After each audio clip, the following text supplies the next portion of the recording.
So I decided to do this a little bit off the cuff.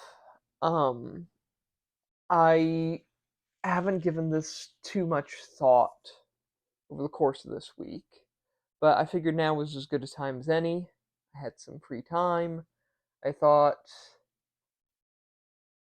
I thought I should do my last rites. So I've been tapped by Bob Freeman, the occult detective, my father, to share my last actions before I theoretically shuffle off this mortal coil. Um, so I might as well give it a go.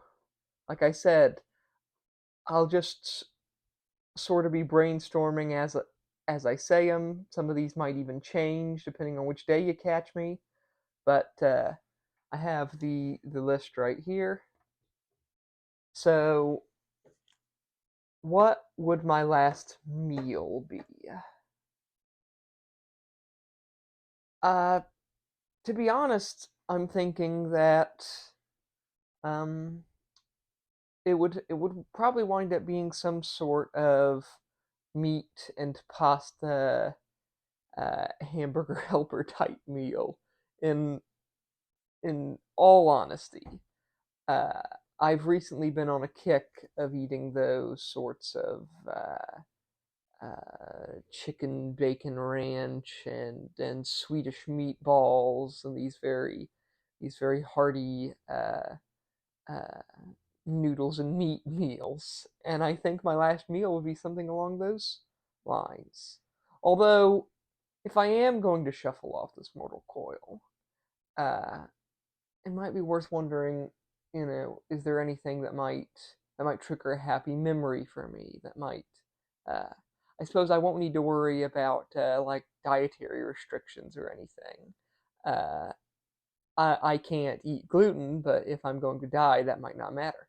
So I wonder, actually, now that I think about it, I might go for sort of in the similar vein, but I've always had a childhood fondness for it, and that was macaroni and cheese. I might eat macaroni and cheese with little diced up sausages or hot dogs in it. That's I remember loving that as a kid. Haven't really been able to replicate what made it so good as a child now that I'm grown up. But if I can get a perfect replication of what I had as a kid, yeah, mac and cheese. That's that would be my last meal.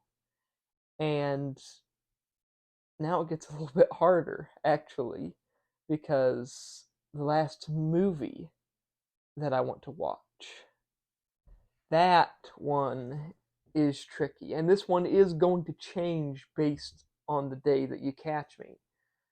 I've this is one of the few that I've actually been thinking about because I don't have a good idea for it.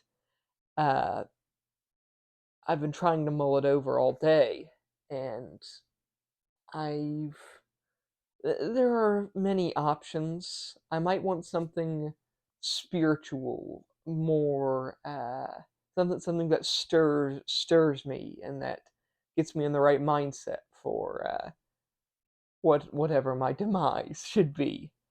Uh, I'm thinking there was a movie that came out a year or two ago uh, uh, by the director Robert Edgers, The Northman, which it's a Viking movie, very loosely accurate, uh, but it's based on the original story of Hamlet, actually.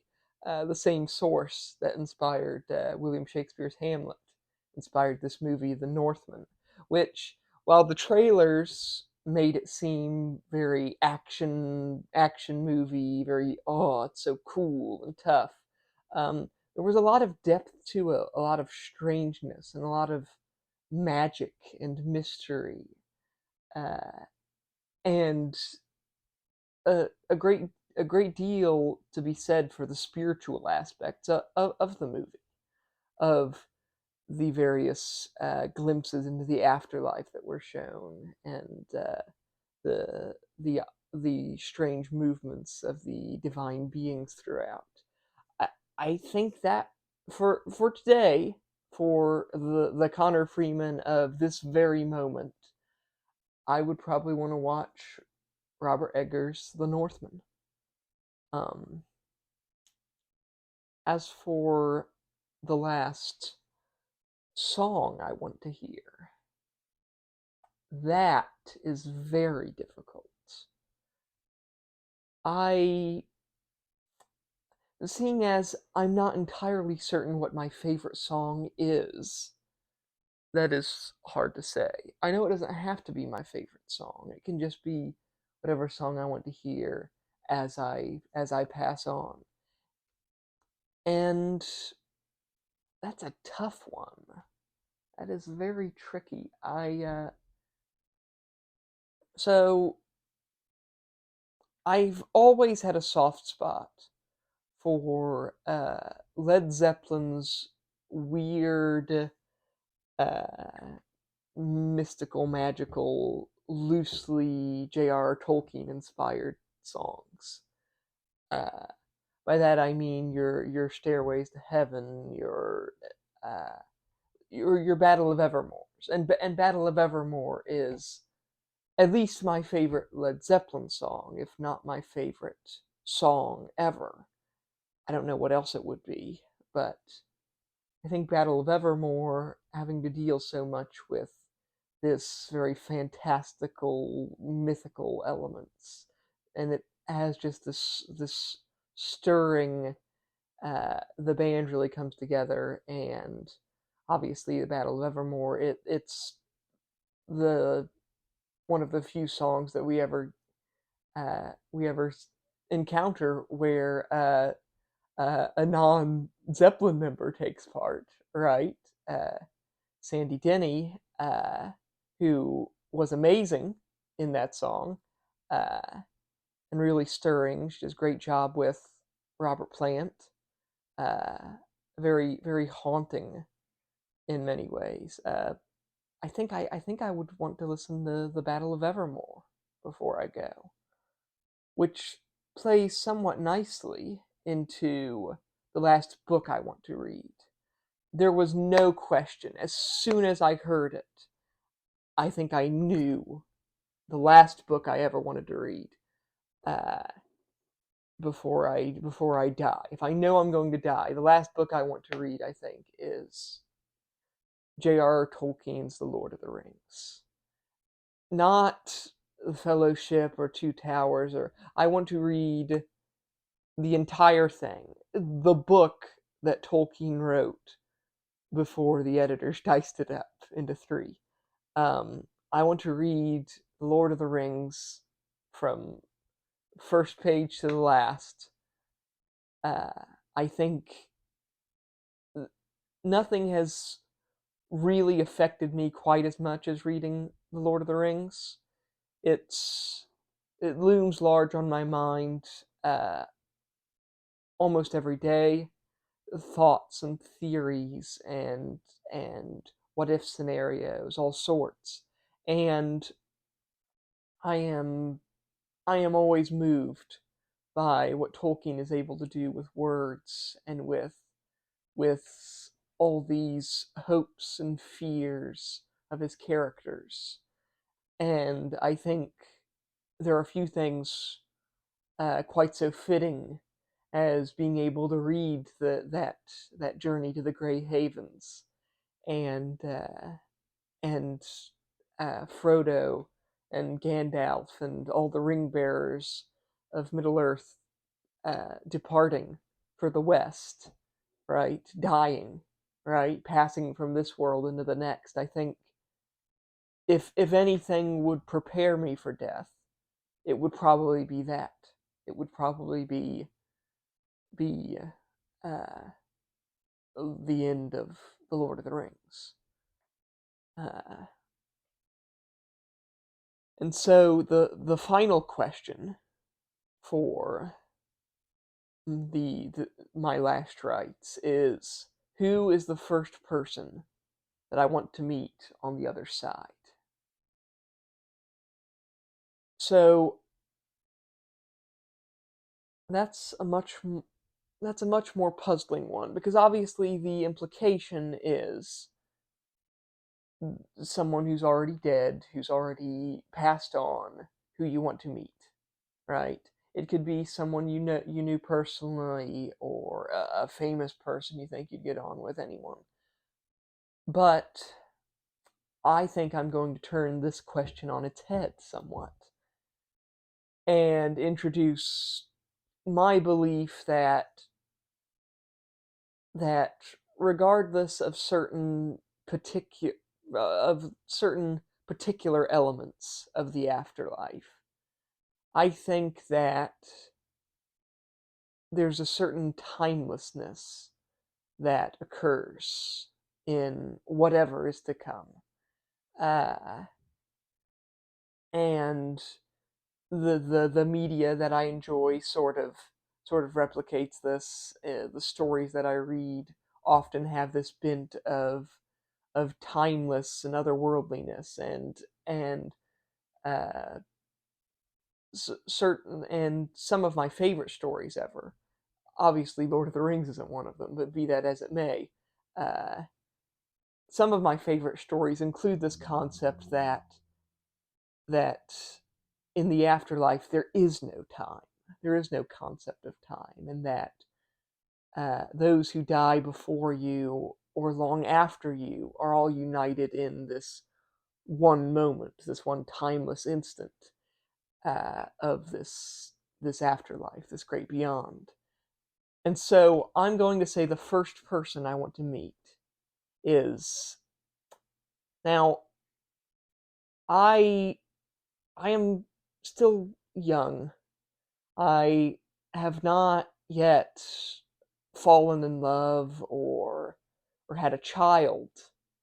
But if the afterlife is timeless and everything is fluid, I would want to meet my future not yet met uh, wife, and or my yet unborn child.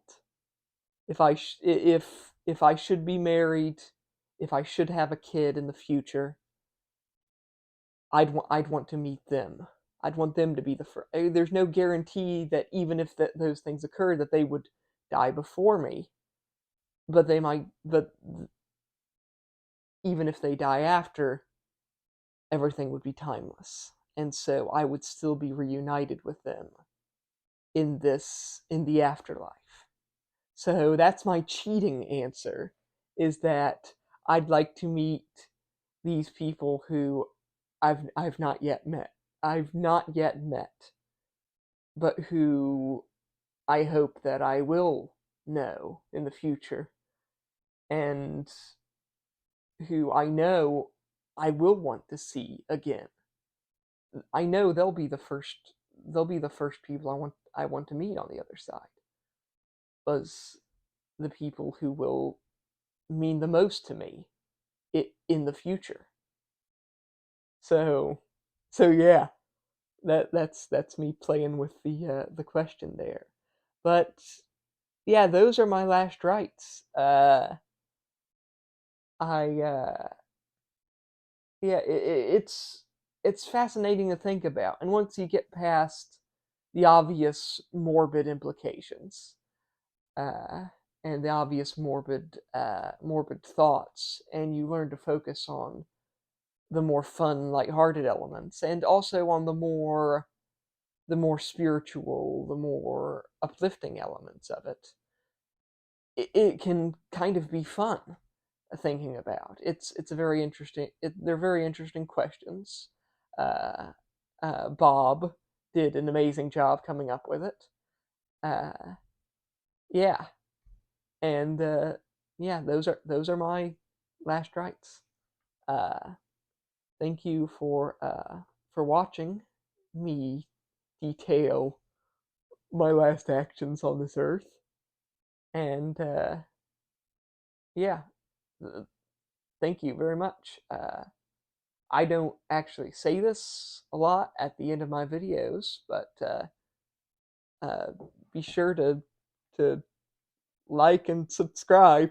Um, it feels weird saying it, but yeah, if if you like stuff like this and me talking about books and things, um, like and subscribe. Yeah. Uh, bye.